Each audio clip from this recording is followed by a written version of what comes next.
નમસ્કાર મિત્રો, engine knowledge હબમાં આપનું સ્વાગત છે। 1 થી 5 પુણે જિલ્લા પસંદગી દિવસ 7 તારીખ 13/6/2025। તો આજે 200 ઉમેદવારોને બોલાવવામાં આવ્યા હતા, એમાંથી 117 ઉમેદવારોએ ભાગ લીધો છે। તો આપણે કોષ્ટક સમજીએ કે ઓપનમાં ટોટલ 2766 સીટોમાંથી 474 સીટો ભરાઈ ગઈ છે અને 2292 સીટો હજુ બાકી છે। એ રીતે વાત કરીએ તો એસએ કેટેગરીમાં 285 સીટોમાંથી 45 સીટો ભરાઈ ગઈ છે, 240 સીટો બાકી છે। એસટી કેટેગરીમાંથી 678 સીટોમાંથી 52 સીટો ભરાઈ ગઈ છે અને 626 સીટો બાકી છે। એસસીબીસી ની વાત કરીએ તો 769 માંથી 162 સીટો ભરાઈ ગઈ છે અને 607 સીટો બાકી છે। ઈડબ્લ્યુએસ ની વાત કરીએ તો 502 સીટોમાંથી 108 સીટો ભરાઈ ગઈ છે, 394 સીટો હજુ બાકી છે।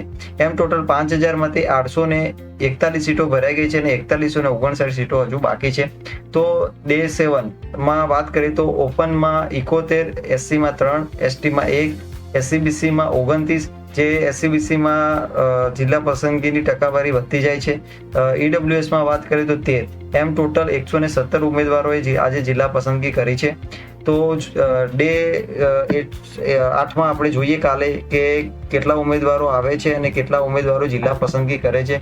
જો તમને આ વિડીયો પસંદ આવ્યો તો પ્લીઝ લાઈક કરો, શેર કરો અને સબસ્ક્રાઇબ કરો। જય હિન્દ, જય ભારત, થેન્ક યુ।